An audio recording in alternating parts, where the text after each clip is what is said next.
हमारे वामपंथी इतिहासकार हमें बताते हैं कि कैसे तैमूर लंग और उसकी क्रूर सेना ने दिल्ली को नष्ट करते हुए लाखों हिंदू वीरों को मृत्युलोक भेजा था। इतिहासकार बताते हैं कि कैसे तैमूर भारत से अथाह संपत्ति लूटकर भारत में अपना सारा साम्राज्य खिजर खान सैयद के हाथों छोड़कर अपने आगे के अभियानों को बढ़ाने के लिए निकल पड़ा था। आज हम उस वीरांगना की कथा आपको बताएंगे जिसे वामपंथी इतिहासकारों ने हमसे बरसों तक छुपाए रखा। 1398 में जब तैमूर लंग ने हरिद्वार से प्राचीन दिल्ली क्षेत्रों पर आक्रमण किया तो रामप्यारी गुर्जर ने तैमूर लंग के खिलाफ लड़ाई लड़ी थी। तब से उनके नाम से पहले शब्द वीरांगना लगाया जाता है। रामप्यारी गुर्जर का जन्म सहारनपुर के एक चौहान गुर्जर परिवार में हुआ था। इनको बचपन से ही वीरता की कहानियां और किस्से सुनने का शौक था। देश के गुलाम कल का दौर होते हुए भी बचपन में अपने खेतों पर अकेली चले जाने में इनको कभी डर नहीं लगता था। बाल्यकाल से ही रामप्यारी गुर्जर के अंदर नैसर्गिक रूप से भरी थी।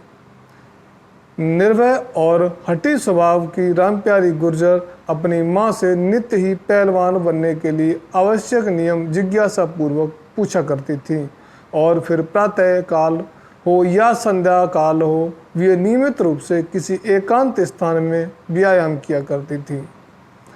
जैसे अग्नि में तपकर सोने की चमक और निखरती है, वैसे ही रामप्यारी गुर्जर भी नियमित व्यायाम, अथक परिश्रम और अनुशासित जीवन शैली से अत्यंत शक्तिशाली योद्धा बनकर उभरी।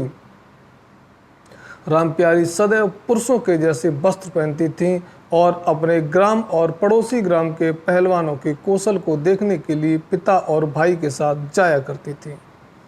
रामप्यारी की योग्यता, शक्ति एवं कुशलता की प्रसिद्धि धीरे धीरे आस पड़ोस के सभी गांवों में फैलने लगी। लेकिन हर योद्धा को एक अग्नि परीक्षा से गुजरना ही पड़ता था और रामप्यारी गुर्जर के लिए भी शीघ्र ही ऐसा समय आया।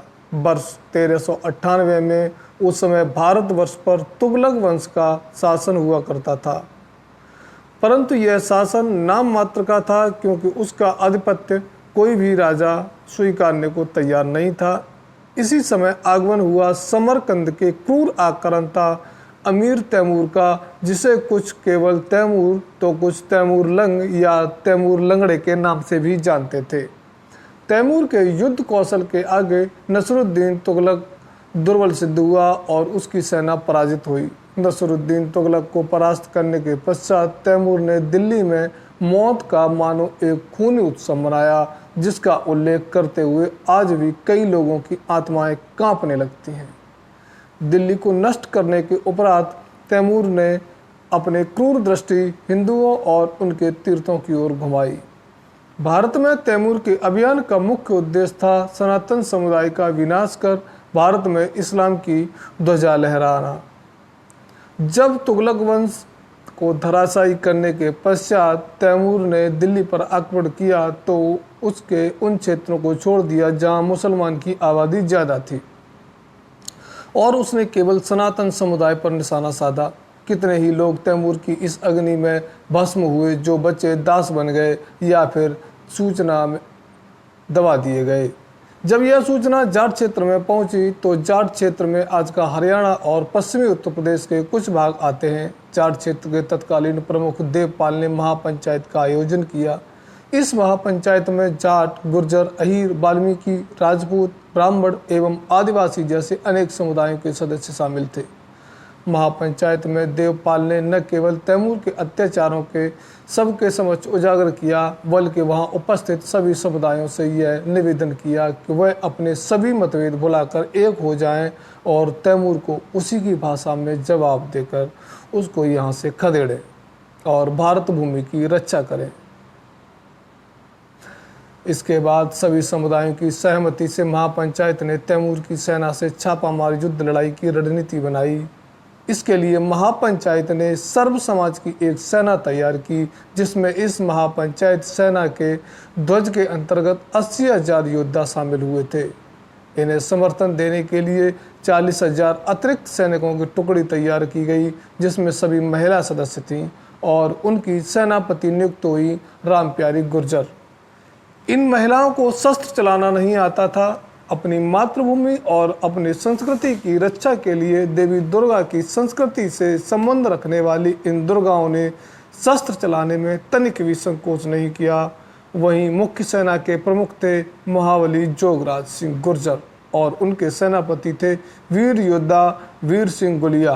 प्रत्येक गांव के युवक युवती अपने नेता के संरक्षण में प्रतिदिन शाम को गांव के अखाड़े पर एकत्रित हो जाया करते थे और युद्ध विद्या का अभ्यास किया करते थे। उत्सवों के समय वीर युवक युवती अपने कौशल सार्वजनिक तौर पर प्रदर्शित किया करते थे। इसके बाद सुनियोजित योजना के अंतर्गत 500 युवा को तैमूर की सेना पर जासूसी हेतु लगाया गया, जिससे उसकी योजनाओं और भविष्य में आक्रमणों के बारे में पता चल सके। यदि तैमूर एक स्थान पर हमला करने की योजना बनाता तो उससे पहले ही वृद्धजनों और शिशुओं को वहां से सुरक्षित स्थानों पर पहुंचा दिया जाता तथा उसके आक्रमण को निराश्रित कर दिया जाता था। रामप्यारी गुर्जर ने देश की रक्षा के लिए शत्रु से लड़कर प्राण देने की प्रतिज्ञा की। जोगराज के नेतृत्व में बनी 40,000 ग्रामीण महिलाओं की सैनिकों को युद्ध विद्या में प्रशिक्षण व निरीक्षण का दायित्व भी रामप्यारी चौहान गुर्जर को ही दिया गया। उनकी 4 सहकर्मियां भी थीं, जिनके नाम थे हरदोई जाट, देवी कौर राजपूत, चंद्रो ब्राह्मण और रामदाई त्यागी। थके हारे और घायल सेना के साथ आखिरकार निराश होकर तैमूर और उसकी सेना मेरठ से हरिद्वार की ओर निकल पड़ी, पर यहाँ महापंचायत की सेना ने उस पर धावा बोल दिया और इस बार तैमूर की सेना को मैदान छोड़कर भागने पर विवश होना पड़ा। इसी युद्ध में वीर हरवीर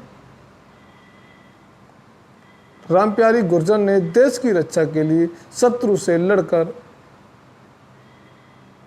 प्राण देने का जोरदार स्वागत किया था।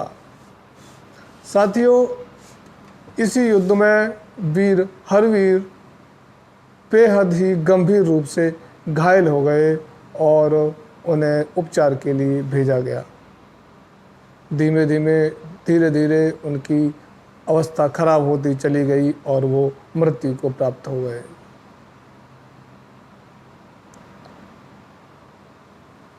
वीर गुलिया ने सभी को चौंकाते हुए उस युद्ध में सीधा तैमूर पर हमला बोल दिया था और अपने भाले से उसकी छाती छेद दी थी।